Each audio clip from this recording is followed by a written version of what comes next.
We're often told that the tube is undergoing a golden age of investment, but for most of us, reality falls far short of the hype.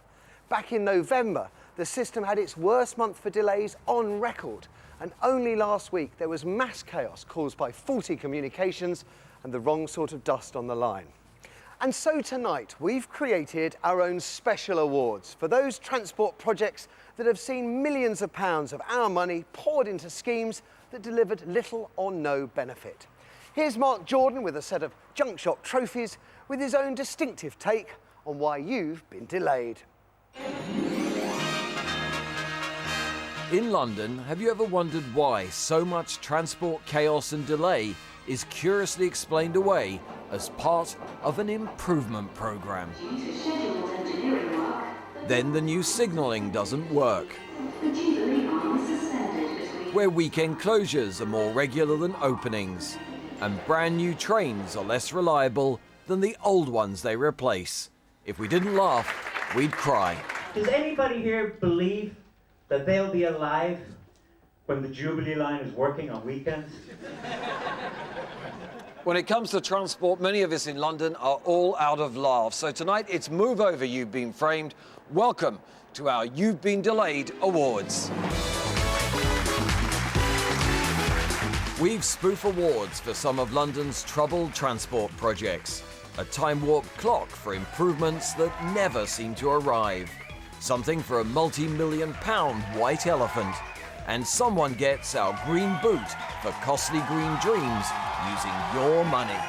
First up, we have the White Elephant Award. It's for the projects that cost millions and delivered, well, you be the judge.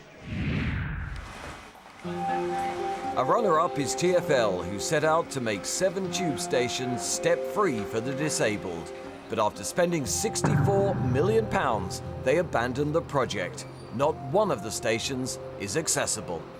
At Shepherd's Bush, they spent £39 million and then abandoned the scheme. They even dug the lift shaft and have filled it back in. £64 million of public money to make nothing step-free. What a waste. If you spent £64 million, you'd expect to get a lift shaft. I think if I spent, I'm saying a large amount of money in my job and I budgeted for something, got it all wrong, I think I'd get sacked.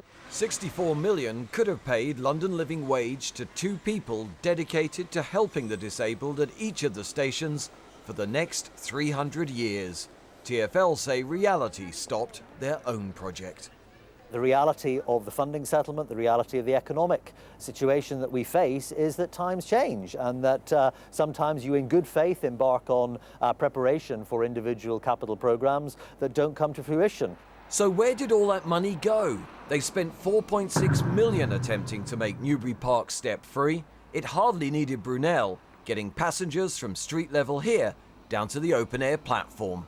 There is a whole panoply of planning and other issues that you have to get into when you're doing accessibility schemes at any stations. For the same 4.6 million, the construction industry told us they could design and build 29 3-bed houses in London. At Newbury Park, not even a wooden ramp to show for it. But the biggest transport white elephant we could find is Stratford International Station. 210 million of taxpayers' money for a stop that's not had a single international train since it opened.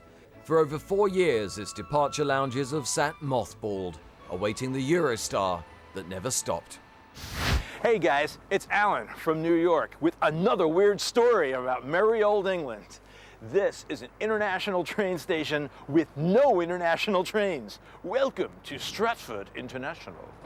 Where can you go internationally? Where can I go directly in Europe from here? Eurostar is supposed to stop at Stratford, but at the moment it doesn't stop here. So there you have it. No international trains from Stratford International Train Station. Hot damn, Alabama. Before spending millions, it seems no one ensured Eurostar would stop here. I don't understand personally how you can build a station and then not stop trains. I just find I'm completely perplexed. I guess the mistake we made was we thought if you build a station, then trains will stop there. But obviously that's a bit too smart for Eurostar. It's just a walk from the Olympic Stadium, but Eurostar have no plans to stop. If international passengers aren't going to be using Stratford as an international terminal during the Olympics, then it's hard to see when they ever will. Let's have a look at it post-Olympics, but I'm quite sure the compelling case is there, and we believe it's going to happen. But no timetable, no firm plans yet for international trains? No. So for now, Stratford International can whisk you to Kent. Even for the Olympics, Eurostar will fly past to St Pancras, where you'll then catch a shuttle back to Stratford International.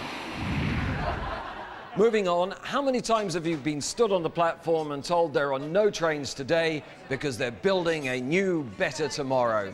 Well, this brings us nicely to our next award, which is Tomorrow Never Arrives.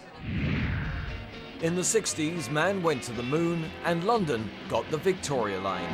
Faster, smoother and more comfortable travel is promised for London's commuters on the new line. That was until TfL set about its £900 million upgrade. Months of weekend and late-night closures. Last July came new trains that hadn't been tested properly.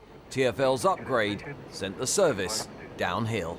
You are advised that the Victoria Line is operating this morning with severe delays. The month the trains actually came into effect, there were a huge number of delays reported. This figure shot up dramatically. The number of delays reported since the new trains come in is actually now at a much higher level. At 10 million each, the new high-capacity trains have computer glitches and doors oversensitive to crowds. Yes, oversensitive to crowds. How could this have been overlooked? Why weren't the trains tested?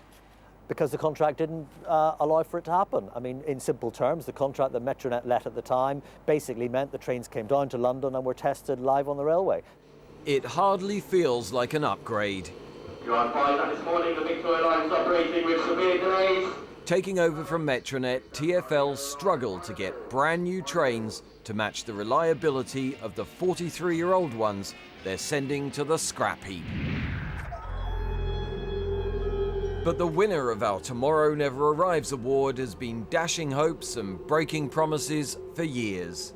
I think the Jubilee line probably, in the whole world of metros in the world, is a case study of how not to do an upgrade. It's been an absolute joke. We probably are the laughing stock of the world. Bob, you can drive 5 miles per hour now? The line's just 12 years old, yet 150 weekend closures and 3 signalling systems on, it's still leaving passengers walking tunnels when the latest signals fail. Okay, when you get to the bottom of the steps, ladies and gents, if you take one side step to the right. Another day on the Jubilee line. Beautiful. Businesses along the line have suffered dearly.